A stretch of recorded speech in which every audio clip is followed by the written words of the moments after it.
بسم اللہ الرحمن الرحیم الذین آتیناہم الکتاب، وہ لوگ کہ دی ہم نے ان کو الکتاب، یعرفونہ، جانتے ہیں اس کو، کما یعرفون ابناءہم، جیسا کہ جانتے ہیں اپنے بیٹوں کو۔ اس میں یعرفونہ کی ضمیر کس کی طرف راجع ہے؟ تو اس میں دو قول ہیں۔ ایک قول یہ ہے کہ یہ راجع ہے نبی پاک صلی اللہ علیہ وسلم کی طرف، اور دوسرا یہ کہ یہ راجع ہے امر قبلہ یعنی تحویل کی طرف۔ اس پر بھی مولانا عبدالشکور ترمذی صاحب نے اعتراض کیا کہ یعرفونہ کی ضمیر مولانا حسین علی القبلہ کی طرف لوٹاتی ہیں، اور مانا یہ کرتے ہیں کہ جن کو ہم نے کتاب دی وہ جانتے ہیں اس تحویل قبلہ کو جیسے پہچانتے ہیں اپنے بیٹوں کو۔ تو یہاں یہ مسئلہ سمجھ لیں کہ مفتی عبدالشکور صاحب نے اعتراض تو کیا ہے لیکن تفسیر کوئی نہیں دیکھی۔ یہاں میں آپ کے سامنے ذکر کر دیتا ہوں، امام راضی رحمت اللہ علیہ وہ فرماتے ہیں کہ یہ جو یعرفونہ یہ ضمیر ہے یہ لوٹ رہی ہے امر قبلہ کی طرف۔ الضمیر فی قولہ یعرفونہ راجع الی امر القبلہ، ایک، اور دوسرا فرماتے ہیں حضرت عبداللہ ابن عباس، قتادہ، ربی، مجاہد وغیرہ، قال ابن عباس۔ ہاں بھئی یہ جو قول ہے کہ ضمیر لوٹ رہی ہے کس کی طرف؟ تحویل کی طرف، یہ ابن عباس کا قول ہے، صحابی کا، قتادہ، مجاہد وغیرہ۔ تو اب آپ اندازہ کریں کہ جب صحابی تابی ضمیر کو لوٹا رہے ہیں قبلہ کی طرف، اور معنی یہ ہے کہ جن کو ہم نے کتاب دی یعنی یہودی، یعرفونہ جانتے ہیں اس امر قبلہ کو، کما یعرفون ابناءہم، جیسے جانتے ہیں اپنے بیٹوں کو۔ دوسرا قول یہ ہے کہ یہ ضمیر نبی پاک صلی اللہ علیہ وسلم کی طرف عائد ہے، جا رہی ہے، تو اب معنی یہ ہوگا یعرفون صدق محمد، محمد مصطفیٰ صلی اللہ علیہ وسلم کا نبی ہونا یہ اس طرح جانتے ہیں جس طرح اپنے بیٹوں کو، ابناءہم، بیٹوں کو پہچانتے ہیں۔ حاصل کیا نکلا؟ ایک تو مفتی عبدالشکور ترمذی کا مولانا حسین علی پر جو اعتراض ہے یہ جہالت پہ مبنی ہے، اعتراض کیا لیکن یہ نہیں پتہ چلا کہ یہ معنی ابن عباس نے بھی کر رکھا ہے، حضرت مجاہد اور قتادہ تابی وغیرہ نے بھی کر رکھا، تو معترض۔ اب دیکھیں بقد اختلفوا، ہاں یہ حضرت عبداللہ ابن سلام سے ایک روایت بھی ہے، حضرت عمر نے حضرت عبداللہ ابن سلام کو کہا اتعرف محمدن کما تعرف ابنا کا، کیا باقی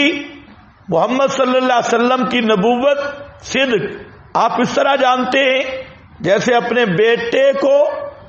تو عبداللہ ابن سلام نے کہا مسئلہ یہ ہے کہ بیٹے میں تو شک ہو سکتا ہے، کیونکہ بیٹے کے بارے میں صرف بیٹے کی ماں کو پتہ ہے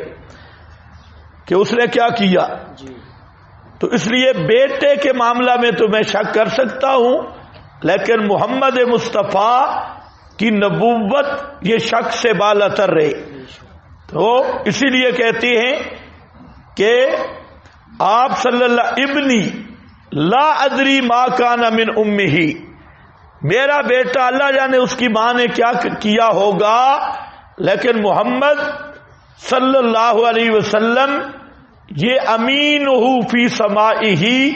الی امینہ فی ارضہ بناتہ، تو خیر بہرحال یہ علامات مرادیں جو تورات وغیرہ میں تھی، ختم۔ اب ذرا ایک بات سمجھ لیں کہ اچھا فَإِنَّ فَرِيقًا مِّنْهُمْ لَيَكْتُمُونَ الْحَقَّ، بے شک ایک فریق ان میں سے لَيَكْتُمُونَ الْحَقَّ، البتہ چھپاتا ہے حق سے مراد امر قبلہ یا نبوت محمدی جو پہلے واضح ہو چکی تھی، وَهُمْ يَعْلَمُونَ، حالانکہ وہ جانتے ہیں الحق هو الحق من ربک، وہ امر قبلہ یا نبوت محمدی حق ہے، ثابت ہو چکی ہے تیرے رب کی طرف سے، فلا تکونن من الممترین، پس ہرگز نہ ہونا شک کرنے والوں سے، بل کل حکمت تحویل، قبلے کی تحویل کی حکمت، بل کل یہ تنوین عوض ہے مضاف الیہ کے، اور معنی ہے بل کل امت وجہۃ، اور واسطے ہر امت کے وجہۃ قبلہ ہے جس کی طرف منہ کرتے ہیں، وہ اللہ وہ ہووا، وہ کل ہووا کا مرجع کیا ہے کل، وہ کل امت منہ کرتی ہے طرف اس کے، مبلیہا عبادت میں اس کی طرف منہ کرتی ہے، شرع محمدی بھی ایک مستقل دین ہے، اس لیے اس کا بھی ایک مستقل قبلہ ہے، فاستبقوا الخیرات، فرمایا فاستبقوا، قبلہ کی باتیں ہو گئی، جب اللہ کا حکم آ گیا، اب چون چراں کیسی، سن رہے ہو، جب اللہ کا حکم آیا اب چون چراں کیسی، اب یہ فضول باتیں ہیں، فضول باتیں چھوڑو، فاستبقوا الخیرات، آگے بڑھو نیکیوں کی طرف، نیکی کرو جو اصل مقصد ہے، خیرات سے مراد ہے خدمت توحید، اصل مسئلے کی طرف آؤ، اور یہ ذیلی باتیں چھوڑ دو، اینما تکونو، جہاں کہیں بھی ہوگے تم، لائے گا تم سب کو اللہ جمیعاً اکٹھا کر کے، ان اللہ علی کل شیء قدیر، بے شک اللہ ان پر ہر چیز کے کامل قدرت رکھتا ہے۔ مطلب کیا ہے کہ ایک تو وقت ضائع نہ کرو فضول ابحاث میں الجھ کر، مقاصد کی طرف دوڑو، اور دوسرا دل میں خیال رکھو ایک دن اللہ کے سامنے پیش ہونا ہے، یہ اصل مراقبہ ہے، اصلی تصوف یہ ہے، یہ ذہن میں رکھ لو، اینما تکونو، جہاں کہیں بھی ہوگے تم، یأتی بکم اللہ، لائے گا تم کو اللہ جمیعاً، سب کو، کوئی پیچھے نہیں رہے گا، اس لیے تمہارے پاس اتنا وقت ہی نہیں کہ ضائع کر دو، مقاصد پہ آؤ، مقاصد پہ، اور یہ ذہن میں رکھ کے آؤ کہ ایک دن اللہ سے سب کا پڑے گا، اور اللہ کے سامنے جواب دے ہوگی، اور اللہ ہر چیز پہ کامل قدرت رکھتا ہے۔ دیکھا نا، اسی آیت میں آدمی غور کرے کہ ایک دن اللہ کے سامنے جانا ہے اور اللہ کامل قدرت رکھنے والا ہے، تو یہ اس آیت میں وہ ارشاد ہے کہ کسی مرشد کی مجلس سے نہیں مل سکتا۔ یہ جو پیر بزرگ ہیں، یہ جو بنے ہوئے، یہ آپ ان کے دل سے دنیا نہیں نکلی، یہ خود دنیا کے کھوتے ہیں اور دنیا پرست۔ تو تیرا تزکیہ کیا ہوگا؟ آج کل تزکیہ ہو رہا ہے، جس کا قرآن مرشد نہیں نا، اس کو کسی جگہ سے بھی اصلاح ہو سکتی نہیں ہے۔ اسی آیت کو ذرا سوچو، قرآنی تصور دیکھو، ہر جگہ پہ احکام کے بعد یہ احساس دلایا جا رہا ہے جو قرآنی تعلیم کی روح ہے، کہ یہ ذہن بنا کہ ایک دن اللہ کے سامنے جانا ہے اور اللہ نمٹ لے گا، وہ ہر چیز پہ قادر ہے۔ آدمی کو ایک ہی تصور یہ آ جائے، خدا کی قسم کبھی وہ جان بوجھ کے اللہ کی نافرمانی نہیں کر سکتا۔ یہ تصور نہیں ہوتا تب یہ جاتا ہے، اور یہ تصور پیر نہیں سکھائیں گے، یہ قرآن مقدس سکھا رہا ہے۔ وَمِنْ حَيْثُ، یہ ذرا تکرار کے مقام بھی دیکھتے ہو جو علماء کرام ہیں، دوسروں کے لیے سمجھنا ضروری نہیں۔ من حیث، جہاں کہیں سے بھی تو نکلے، فبلغ وجہک، یہ سفر نبوی کا بیان، پیغمبر کریم کے سفر کا پہلے حضر کا بیان تھا کہ قبلہ کی طرف منہ ہو، فبلغ وجہک شطر المسجد الحرام، پس پھر